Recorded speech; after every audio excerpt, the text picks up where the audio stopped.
Hello everyone and welcome back to the final chicane with me, Boylan.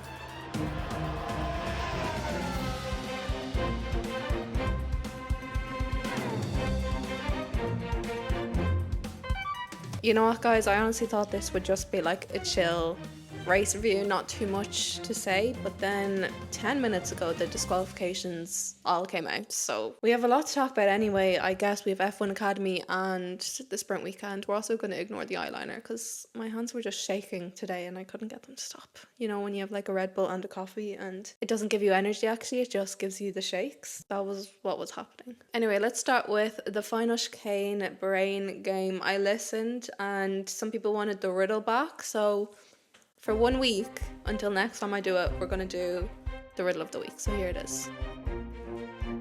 I raced in F1, both fast and bold.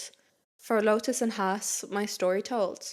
Crashes and comebacks, a fiery scene. A talent once quick, but sometimes unseen. Now I chase speed on a different track. Who am I? No looking back. So who is that? I will give you the answer at the end of today's episode, but comment below. No cheating, guys. So there, you have your riddle back. Are you happy? You just have to take part in it now, okay? I want to see all of the comments below. Let's go with our media moments, our XOXO gossip grid moments of this weekend. The first moment I think I want to talk about is Helmut Marko, because this was the moment that annoyed me a lot. His comments basically on Isaac Hadjar last weekend. If you remember, Isaac crashed on the formation lap and he was very upset with himself. He was crying, he was in tears, he didn't need to be, but he was comforted by Anthony Hamilton. And Helmut Marko basically described that just as really embarrassing. And I just think there's just a microphone in front of Helmut too much, and that needs to come to an end. This is a rookie. Was his first race in Formula One. He crashed on the formation lap. He felt like he let down the entire team. He let down himself. He had hyped himself up completely. It's a high adrenaline sport, so your emotions are like 100 times bigger than what they would be in like a different situation. And he cried because he cares a lot about the sport. It means a lot to him. God forbid he cry. And then even if Helmut thought it was embarrassing, what is the need to say that to the media to try and embarrass him even more? And then especially because Isaac can't clap back at Helmut because he's in the Red Bull junior team and he wants to get into Red Bull. And Isaac sort of was like, oh yeah, no, it was a little embarrassing. But then some of the other drivers were asked about it, Carlos, Albon, they're all like, no, it wasn't embarrassing. He's just passionate, whatever it is. It wasn't embarrassing at all, in my opinion. I respect Hadjar even more for being able to show his emotions. Men are allowed to show emotions without it being embarrassing. Can we stop that narrative and can we take a microphone away from Helmut Marko? I've heard enough, guys, honestly. Just I had to get that out of the way. Next, most important, not really media moment, but just Formula One moment in general, was obviously the very sad passing of Eddie Jordan. I believe he passed, was it Thursday morning? He passed the early hours of Thursday, and he was a very important and very incredible figure in motorsport, especially Irish motorsport. He was a big reason of why motorsport became big in Ireland, firstly, and why, you know, RTE were showing it even, and obviously that created more of a fan base in Ireland. He was the first driver to give Michael Schumacher a seat, even if it lasted one race, and then Jordan, you know, sold him on to a new team. Eddie Jordan was a well-loved man, and you can tell that by all of the tributes that he got over the weekend, especially like every day the commentators mentioned something, and there was quite a lot of stories. One of the things that I think Crofty might have said on Friday or Saturday was that after spending a day with Eddie Jordan, you would know more people and have laughed like a lot, which is a nice way for anyone sort of to be described. Obviously, I wasn't even born when Eddie Jordan was first in motorsport, and I think I was like 2 maybe when he sort of exited it and took on more of the commentary role. But from everything I've heard, honestly, I wish we had an Irish figure like that still around in Formula One. Obviously, I wish that figure was Eddie Jordan, but it was nice to hear about him. And I did a little video on him to share, a bit about him for, I guess, even there was a lot I didn't know about him as well. So he will definitely be missed in motorsport. He sounds like he was a really fun character. He loved his music. I think he's described if rock and roll and Formula One met, and rock and roll and Formula One did meet, I guess, in the form of Eddie Jordan. So obviously sad that he is no longer with us. He had a battle with cancer, prostate cancer, I believe, and quite a short battle, unfortunately. So all thoughts with Eddie Jordan's family and friends.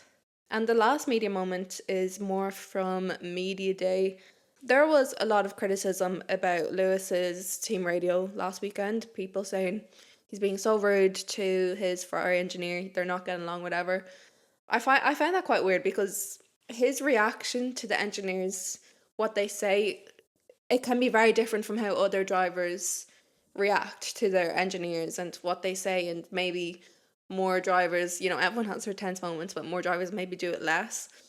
But also Charles, like Ferrari just talk to their engineers like that. Charles and Carlos have been talking to the Ferrari engineers like that. I don't know if there's just something that annoys them about the Ferrari engineers, and it was happening at the race today. But for some reason, it was just pointed out more when it was Lewis, which seems to happen sometimes with Lewis. Whereas I think Charles did it and does it a lot more without sort of criticism. I don't think either of it need to be criticized. Like, you're in a tense situation, whatever communication works, works for them. Lewis did mention how, like, GP and Max, like, how that's, like, abuse, basically, how Max talks to GP, which I don't agree with.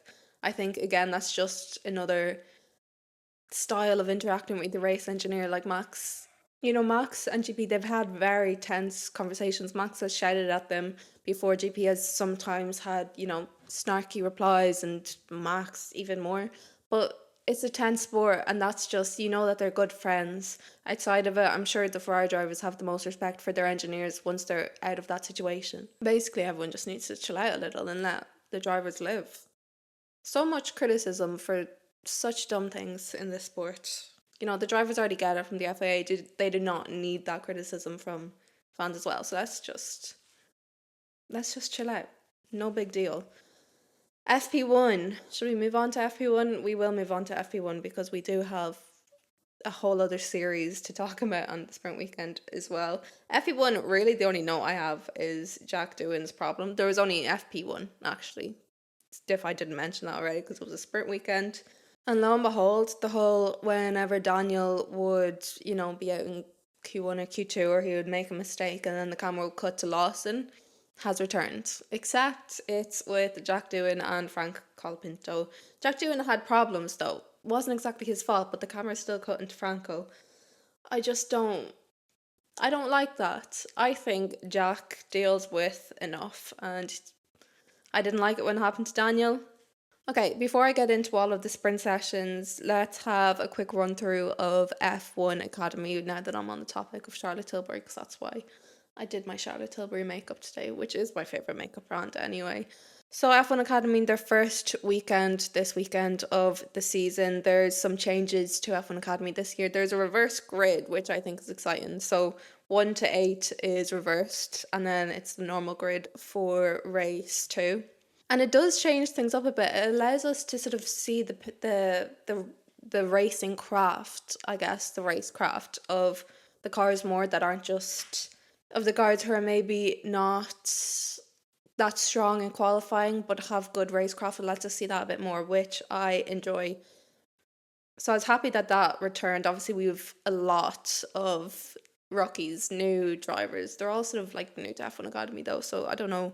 It's a little weird calling them rookies maybe, but a lot of new drivers, a lot of new talent to keep an eye out on. Free practice though, we did have an incident straight away with one of the new drivers, Rafaela Ferreira. She and Leah Block came together and crashed.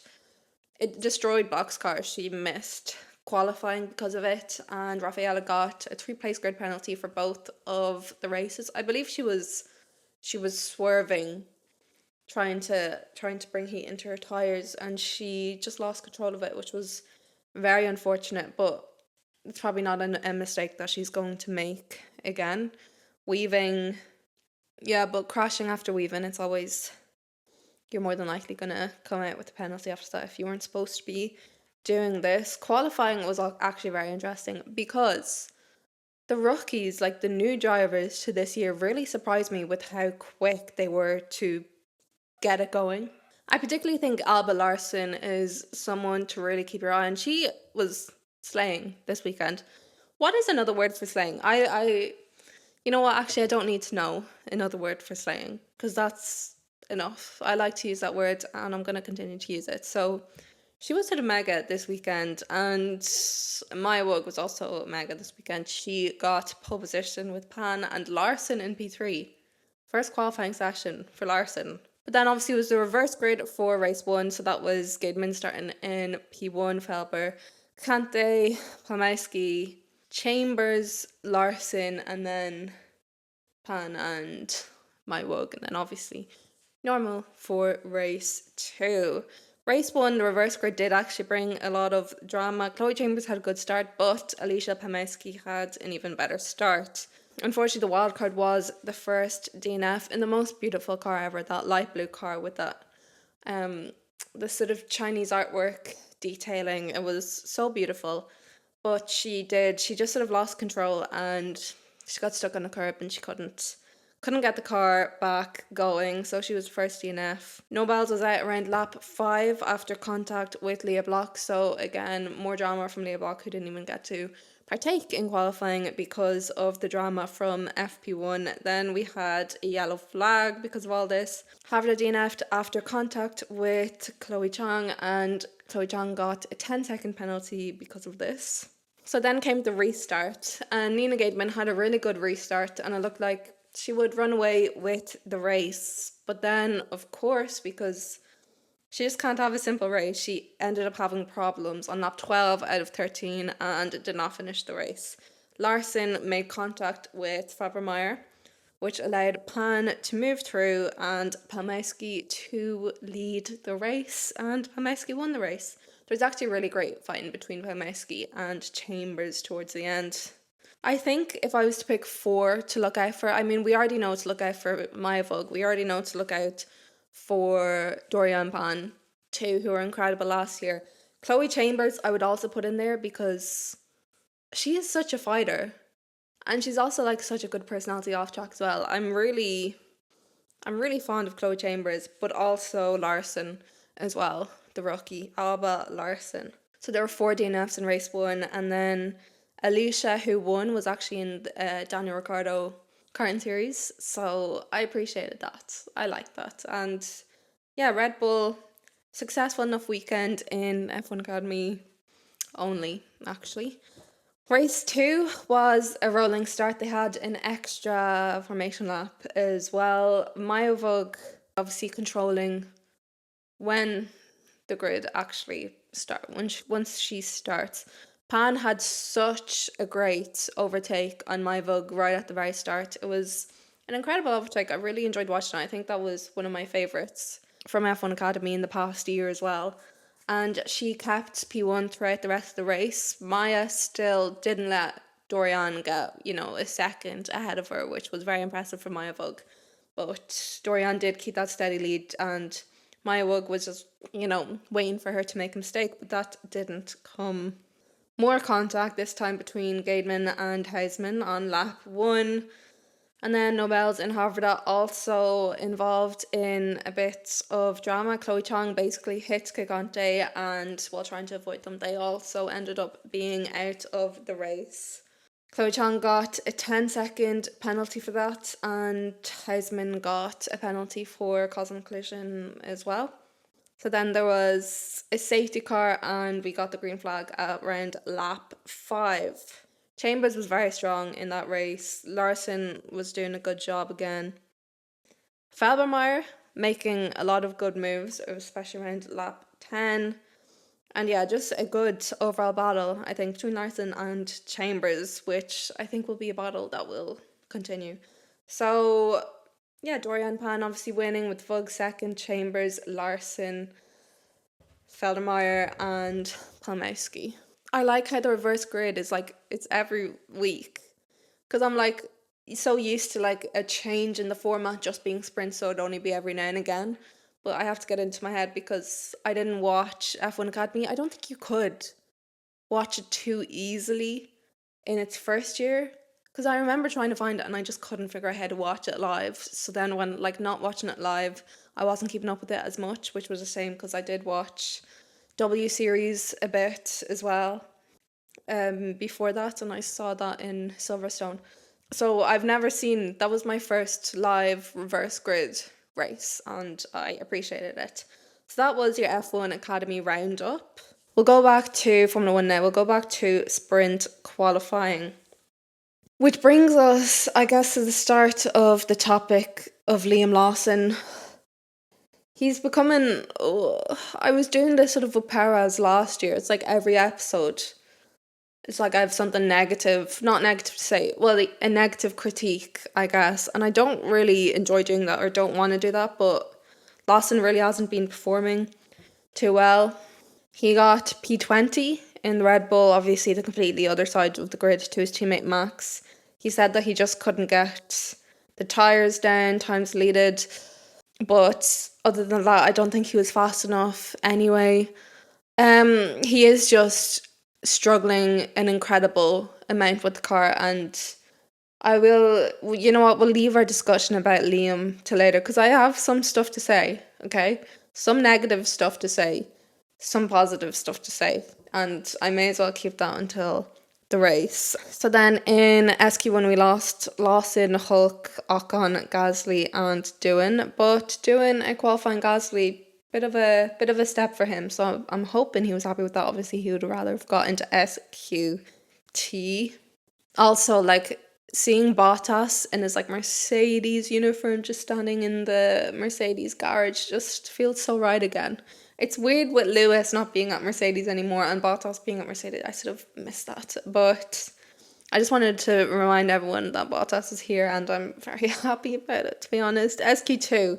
Hadjar was actually looking really strong this weekend, but his SQ2 didn't go exactly to plan. He lost it at the back of his car. He ended up being P15. Sainz had balance issues, which put him P13. We had Hadjar, Bortoleto, Sainz, Behrman, and Alonso. Russell P2, again, I feel like it's probably actually not that nice, but Russell seems to be going a little under the radar, and that's even including me. Like, sometimes he's not in a lot of my notes, and he's doing a good job, and I feel quite bad about that because why isn't he? And especially, like, he's never considered as a chance of, like, in for the championship, but why not? Because he's been really consistent right now and he's doing good. And yeah, I think we need to give a bit more credit to George Russell because he's just up there, you know, no drama involved. A bit of drama though with Ferrari in SQ2. Ferrari asked to swap cars and Charles was a little confused about it. Ultimately, they didn't have the greatest session in the end. But, you know, maybe they're onto something because SQ3, Lewis Hamilton got pole. You could tell he was proper shocked. He was emotional about it. Like, you could tell that he was not expecting that, and that was so nice to see as well. I have missed seeing Lewis, and who would have thought after his dominant period, like, but no, I have missed seeing Lewis up there, and in the Ferrari it's even more special. Lando boxed, he didn't finish his lap, obviously no point losing tyres if he's not going to improve on it anyway, but his teammate Oscar P3 in the end. The Merc didn't come out. Yuki and Alex have a habit of being places they don't belong. Not that they don't belong, they belong in SQ3. Their cars don't though. What are they doing? They always seem to sneak their way in there and they're so impressive. They're so underrated and I'm sort of obsessed with them. Hamilton, Verstappen, Piastri, Leclerc, Russell, Norris, Antonelli, again, the best rookie currently on the grid. Very impressive, just sneaking up there as well. Albon and Stroll. Like, you wouldn't know Antonelli was a rookie with how he's performing. Stroll as well, impressive. Not much talk about Stroll this weekend, but he was strong all weekend and he should definitely be praised for it. I thought he would have been in contention. My drivers of the day were honestly probably I thought Behrman was doing a really good job. I guess this is more the race. See, this is why I just get ahead of myself a bit, but Stroll would have been up there as well. Then the sprint, my Sky, because I was watching it on my Sky app on the laptop, and it sort of glitched out on me a little. I know Lando didn't have a great start, but then it quit unexpectedly whenever something happened between Lawson and Doohan. Just realised that I still don't know what happened there. I have no idea, but it was some drama there anyway. Charles's helmet, actually, gorgeous. See, you think I'm back and forth in my talking, I'm also back and forth in my writing because I'm looking at my notes and I just have Lawson and Doohan and then Charles' gorgeous helmet. Girl, could have mentioned that in media moments, but it doesn't matter. Oscar had quite a nice overtake on Max and Yuki P6. Antonelli up there too. Lawson did make some overtakes, but obviously he started too far behind for anything to actually be impactful. Carlos was the only person to pit, but didn't actually make the overtakes. Then we had drama at the end with Doohan, Bortoleto and Hulkenberg, which did allow Carlos to get past, but other than that, he would have been at the back. And unfortunately with that drama, Doohan got a 10-second penalty, obviously not what he would have wanted, especially, I mean, any mistake is a big mistake for Doohan because of the pressure that's already on him, which is not fair. It's hard. He's a kid. I don't know, he's probably older than me, but let's just be a bit nicer to the rookies, okay? I'm actually sort of just obsessed with the rookies though this year. They just seem so nice. Like, I just want to hang out with them. Even Kimmy and George, when they were riding on the scooter and Kimmy was pushing the scooter. It's so cute. It's like the older drivers. Like Max. It's like Max and Lewis are like the mama ducks. And then the rookies are just like the baby ducks, like following them. Do you get that analogy? I feel like that's what I think of every time I see like Isaac coming up to Lewis or Kimmy with Max. I respect it.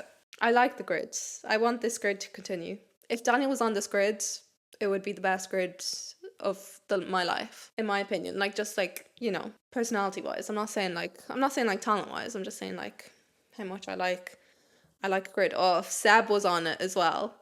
Can you imagine the rookies if Seb was on this grid? Seb would be the mama duck. Every rookie would just be waddling after Seb, and so would I. Then we had qualifying again. Lawson unsuccessful. I'll just say that. Jack had a bit of a spin. Most were going out on new softs, not Max, but that turned out not to be an issue. Yuki was insane. He went near the top, and I was just like, okay, Yuki's on something new. Then who went faster than him? Isaac Hadjar.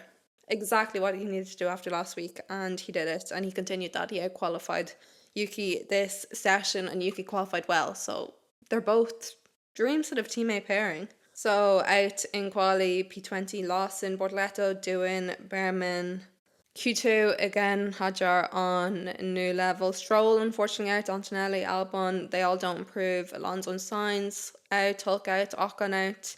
So Q2 ended with Ocon, Hulk, Alonso, Stroll, and then Sainz at P11 just missing out there. Not a lot of improvements in Q2 though.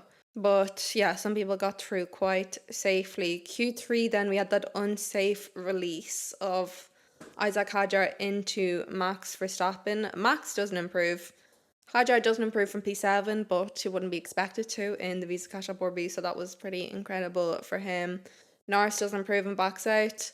Yeah, Piastri's first pole ever, and the first pole from an Australian since Daniel Ricciardo in Mexico 2018, which was that pole. That was the drama pole, wasn't it? When Max would have won that thing if he got all three, but Daniel did anyway. I need to bring Daniel up less, but no, I don't. It's my podcast. I can talk about what I want to talk about, to be fair.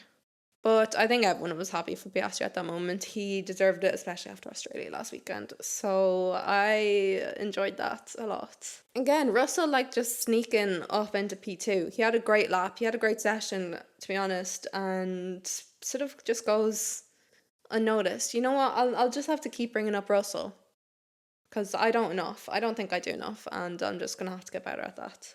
You know what? I'll talk about the Liam drama after I quickly discuss sort of what happened in the race. Already there was like race practice start infringements, but I didn't hear anything about that, so I'm guessing there was no further action on any of those. Lawson had a pit lane start, didn't do him. Lawson had a pit lane start, and actually not a bad start considering he did start in the pit lane. But right at the start, Charles and Lewis did make contact, which actually resulted in Charles basically getting disqualified by the end of the race. Charles was disqualified because the car was underweight, but a lot of that car was underweight was because of the damage done to his front wing. He didn't like repair it, would have wasted too much time in the pits. And honestly, he lost a bit of time, but he was still quite strong even with the broken front wing. So yeah, in the end, Charles's car was below the minimum weight required, and he got disqualified after the race. It wasn't said that that could have even been an option during the race. So that was probably a bit of a shock to Charles's fans. So yeah, by lap 1, Lawson did make up 2 places. Bortoleto did have a bit of a spin though, so that was one of them, I guess. But look, still 2 places. Lawson didn't spin, so well done. And then, unfortunate for Aston Martin fans, Charles pointed out that Alonso's brakes were on fire, and Alonso obviously knew that he couldn't brake, and he DNF'd very early into the race. So that's like the worst thing, isn't it? When you get up really early to watch and your driver DNFs and you're just sitting there like so annoyed for the rest of the race. So annoyed for the rest of the race. I've had those moments a bit too many times with Daniel, and I'm like, I don't even want to watch the race anymore. You're just too annoyed. Gasly started the pits at lap 11. Lots of pitting sort of going on after that. That seemed to be a better strategy. Speaking of strategies, Visa Cash App or B, again, not sure what they're doing with their strategies. One thing they are good at is their TikTok. Their TikTok is next to none in my opinion. It's the most entertaining Formula 1 TikTok. Like their TikTok page. So whoever runs that, congratulations. Whoever does the strategies. I've been saying this since you know what? I've been saying this since the AlphaTauri. Like, the strategies are just not it. It wasn't it for Daniel and Yuki last year. No one, and now it's getting a bit more attention this year. But I've been saying it. Okay, where have you all been? You guys will know because you guys would have heard me say it every single race weekend last year. Ferrari did swap cars with, the issues with Charles's front wing and everything. So they swapped on lap 21. It was actually Lewis's decision, apparently. Lawson just sort of continued to have no pace. He boxed onto mediums, still didn't make too much of a difference. The Ferrari just struggling with their engineers throughout it was my personal favourite moment of the race. I don't know. I don't know the story with Ferrari and their engineers, but Charles was just funny today.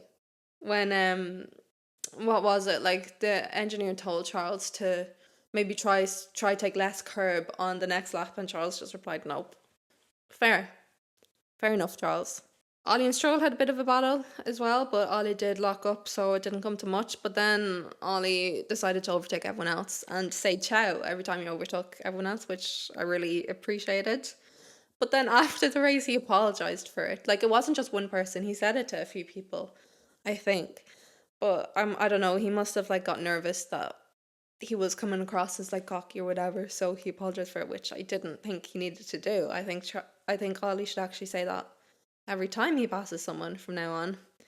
Lawson pitting lap 31. Behrman was flying actually. That's why I would have picked him as one of the drivers of the day. As a rookie, he was doing a really good job. Lap 36, Stroll still hadn't pitted and he was P7 and he pitted and he still just went to P14. So that was a decent strategy choice from Stroll. But also Stroll was he was clean and he was fast and he was doing a good job. So well done to Stroll. He was slaying that race. Oh, and then Yuki's front wing decided that it didn't want to race anymore and it just broke off. There was no contact there. It just came off. So he had to pit and had a bit of a longer pit and went to the back of the grid after that.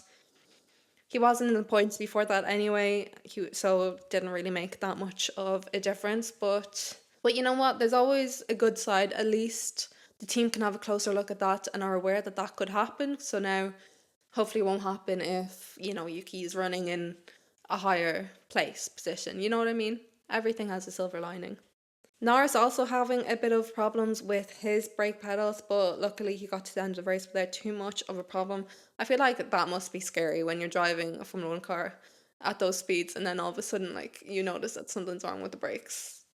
Russell just with a quiet, successful race. And Piastri too, we didn't hear too much about them, but I think that is such a strong characteristic to have as well. Like, you don't need drama to do well. Like, Russell's just like minding his own business, finishing in the top 3 all the time. He's doing good.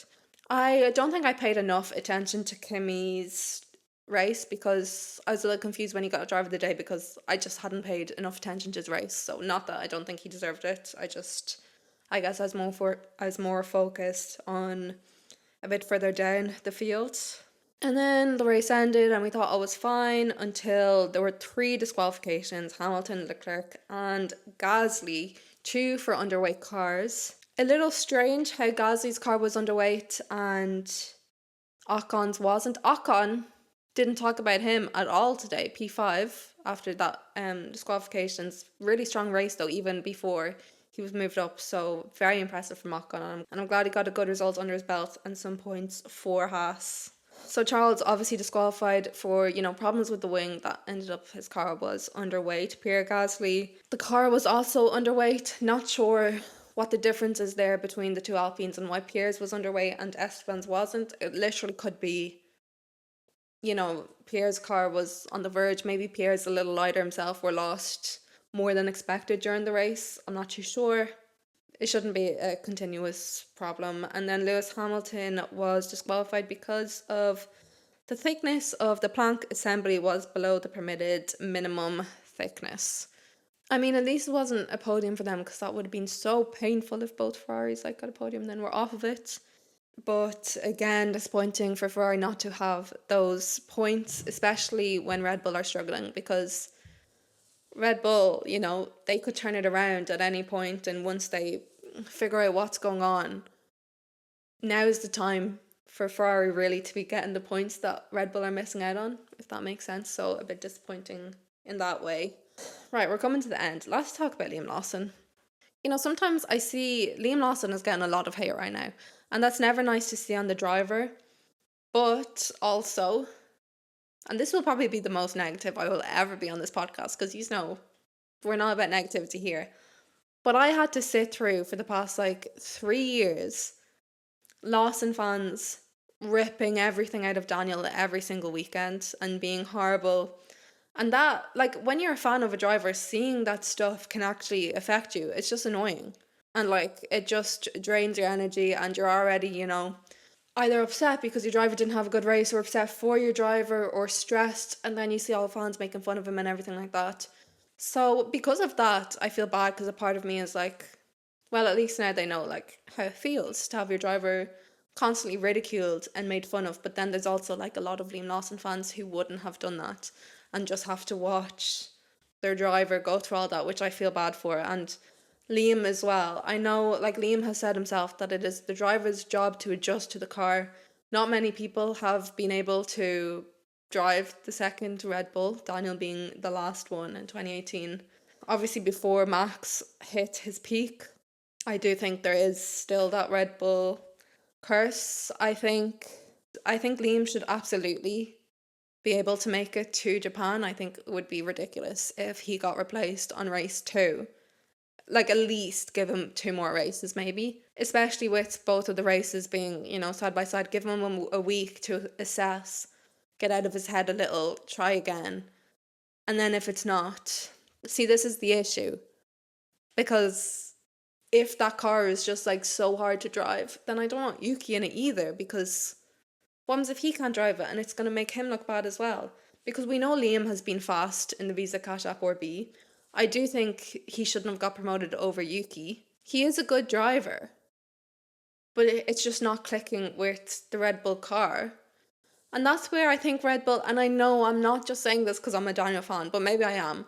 But maybe I'm just saying this because I pay more attention to Daniel's career than most people. But we know that that style of car does suit Daniel. So maybe they just should have gave Daniel that chance in the Red Bull. Again, the mistake Red Bull made last year was not putting Daniel in the Red Bull after summer break and putting then putting Lawson in the V carb beside Yuki, because then you would have seen, okay, no, Daniel's not doing well in this Red Bull. Get him out. Move Yuki to Red Bull. You know, bring in Isaac, whatever, because that would have made sense. But no, they decided not to do that, and I think that was a mistake. So, but Yuki does need a go in that Red Bull. Whether he'll be good or not, I don't know. Just give Yuki a go in the Red Bull. Put Liam back in the V carb. He will do well in the V carb. He's been good in the V carb. And then maybe Lawson starts doing better than Yuki when he's in the V carb and Yuki's in the Red Bull, and that will show that it's not exactly Lawson, it's just the car that no one can drive apart from Max, apparently. Right, well, I guess that's the end of today's episode. I speed talked, I'm well aware. It's because of the Red Bull and the coffee that I had. As someone who can't drink caffeine, I needed to wake myself up a little, and now I'm just talking way too fast. We'll go back to Riddle of the Week, I guess.